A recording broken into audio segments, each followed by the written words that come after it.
सत्संग से सोधी आवे, नहीं जीव 84 में जावे। सत्संग से सोधी आवे, नहीं जीव 84 में जावे। अब मेटो द्वेष और राग, हो राग या उम्र बतेरी जाली। अब मेटो द्वेष और राग, हो राग या उम्र बतेरी जाली। आप देखते हो पीछे से एक श्रद्धालु सत्संग से जा रहे थे, सच्चा सौदा सिरसा वाले के पेपर में आई थी, और उसके 6 सदस्य यानी टोटल कुल के कुल सारे मर गए एक्सीडेंट में, एक बुढ़ा बच गया। और हम कई जगह देखते हैं, जैसे एक बार भूकंप आया था गुजरात के अंदर, और सभी व्यक्ति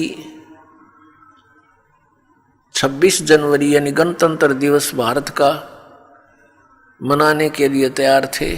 सन 2000 की बात है, 26 जनवरी की। ऐसा भयंकर भूकंप आया, 26 जनवरी की छुट्टी थी, कर्मचारी अधिकारी सब अपने घरों पर टेलीविज़न के सामने बैठे थे कि आज अपने गणतंत्र दिवस की झांकी देखेंगे। ऐसा भयंकर भूकंप आया, जिन मकानों को, कोठियों को, संपत्ति को बनाने में सारा जीवन न्यौछावर कर दिया, उन्हीं कोठियों के नीचे दब के पूरे परिवार नष्ट हो गए। पुण्यात्माओं, इस काल ने आप और हमारे ऊपर इतना प्रेशर डाल रखा है, तीनों गुणों का 3 इंजेक्शन लगा रखे हमारे, ये लगे ही रहते हैं, इनका प्रभाव हमारे ऊपर बना ही रहता है कंटिन्यूसली। तो उसके कारण हम इतने प्रभावित हैं कि हम अपने उद्देश्य को ही भूल चुके हैं। अब विचार करो, जो व्यक्ति उस भूकंप में मर गए या दुर्घटना में मर गए, वो कौन सी क्रियाएं किया करते थे, उनके क्या उद्देश्य थे, उनकी कितनी इच्छाएं थी, और हमारी क्या है, हम क्या सोचते हैं, हम कर क्या रहे हैं। एक भक्त बता रहा था कि मेरी मम्मी बात न्योत कर आई थी, 5 लड़कियां थी, जिनमें से 3 का विवाह इकट्ठा ही था। 3 बेटियों का विवाह हो तो उस समय इस मनुष्य के माइंड की नीडल या सुई 100 से नीचे नहीं रहती। कभी उधर सोचा ये करूंगा वो करूंगा, चिंता ये बनाई रखी है, हमारे साथ इसने लगाई रखा है। बस की बात नहीं, हमारी परंपराएं ऐसी बन गई जो हमें केवल दुख ही देती हैं, सुख नहीं देती। विवाह के अंदर भात न्योत का आना, फिर एक विवाह फिर उन भाइयों का शुरू हो जाता है, एक बहन का शुरू हो रहा है। तो इस तरह हम अपनी परंपराओं को, रीतियों को गलत बनाकर भी 90% दुखी हैं। अब वो रोहतक बस स्टैंड पर खड़ी थी, एक बस से उतरी थी, दूसरी का इंतजार कर रही थी, और खड़ी खड़ी सोच भी रही थी, क्योंकि जिसके 3 बेटियों का ब्याह हो, जो अनुपदेशी है, हमारे भगत तो अब इस बीमारी और बुराई से कति दूर हो जाएंगे, ज्ञान से होंगे, कोई प्रतिबंध से नहीं होती ये बातें। बच्चों का विवाह भगवान ने कर रखा होता है, या हमारी भूल है बाद में जो ड्रामा बाजी, नाचा कूदी, डीजे बजाना, फंड करना, ये कोरी बकवाद है। ये इस विवाह के समय में, इतने पुण्य संयोग के समय में ऐसे बकवाद नहीं करनी चाहिए। कोई घूटी ला रहा है, कोई नाचे कूदे, ये कोई बात हुई? ब्याह किस्से का नाचे कोई, ये कोई सांग होया? कोई अकल हुई? लाडू कोई खावे और कूदे कोई, बता कोई बात है यार? तो इस तरह की हम अज्ञान से अपने ऊपर एक न्यारा वजन और रखे बैठे हैं, ये भी हटाना हमने बिल्कुल हटाना पड़ेगा। भक्ति तभी चलेगी, भगत तभी बनेंगे। अब वो पता नहीं क्या क्या विचार कर रही थी, वहां ऐसे करूंगी, ऐसा करूंगी, वो ऐसा लाना है, वो फलाना ऐसा करना है, लड़की के कपड़े बनवाने हैं, यानी सौ चिंताएं होती है। वहां पिलर के साथ खड़ी खड़ी ऐसे ही चिंतन कर रही थी, कहीं और घूम रही थी, खड़ी थी वहीं पर। एक ड्राइवर ने बस बैक करके सेट करनी थी अपने स्थान पे, कंडक्टर लग गया खुले पैसे देन, किसी के बकाया थे वो बकाया पैसे।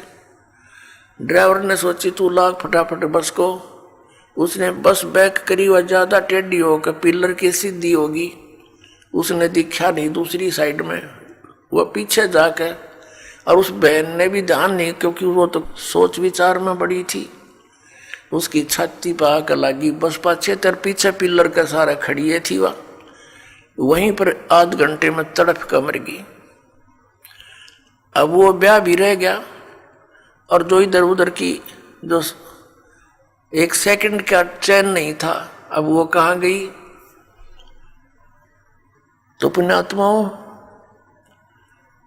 हम कति बालक हैं, हमें डर नहीं रहा, हमें याद नहीं रहा वो जाने का समय, और जब तक हमें यहां से जाने का समय याद नहीं रहेगा, हम भक्त नहीं बन सकते, हम बुराई से बच नहीं सकते।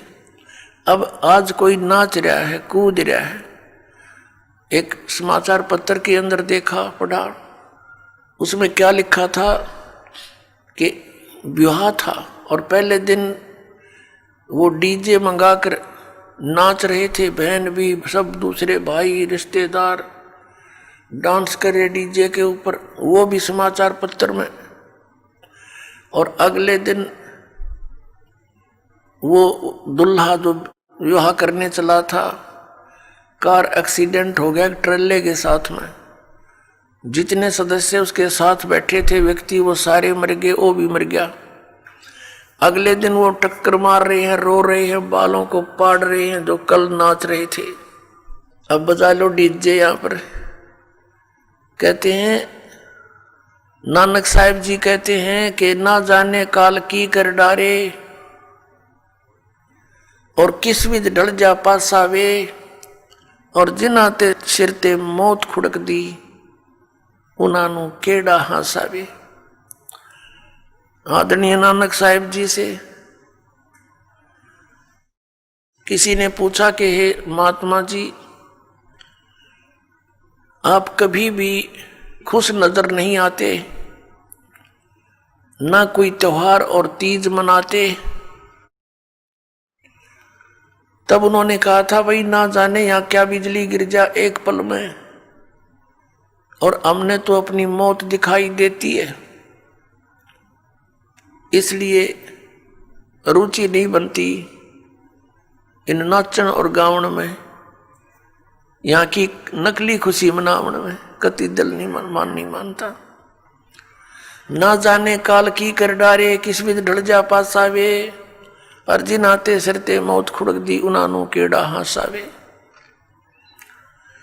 फिर उनसे पूछा क्या आप कभी प्रसन्न नहीं होते, ऐसे कैसे जी रहे हो? तब उन्होंने बताया कि मैं प्रसन्न होता हूँ, साध मिले साढ़े शादी होंदी, विछड़ जा दिलगिरी वे, अख दे नानक सुनो जिहाना, ये मुश्किल हाल फकीरी वे। नानक साहिब जी कह रहे हैं कि जब मेरे भक्त, मेरी साध संगत यहाँ आती है सत्संग श्रवण करने के लिए, तो मेरी खुशी का कोई ठिकाना नहीं हो रहता। वो हमारे साथी है, वो हमारी खुशी है। और जब ये वापस जाते हैं संसार में यहाँ से, तो फिर मुझे दिलगिरी होती है, बहुत परेशानी दुख हो जाता है, चिंता लग जाती है कि कहीं ऐसा ना हो ये मेरे बच्चों को जिनको मैंने मुश्किल से मार्ग पर लाया है, सत्य बताया है, परमात्मा का सच्चा ज्ञान समझाया है। कहीं कोई काल, क्योंकि संसार में इस ज्ञान के जानने वाले व्यक्ति नहीं हैं। एक अकेला एक संत होता है जो सतमार्ग देता है। असंतों की गिनती नहीं होती। उनसे प्रभावित अन्य श्रद्धालु भी फिर उसी की बोली बोलते हैं, वही क्रियाएं करते हैं।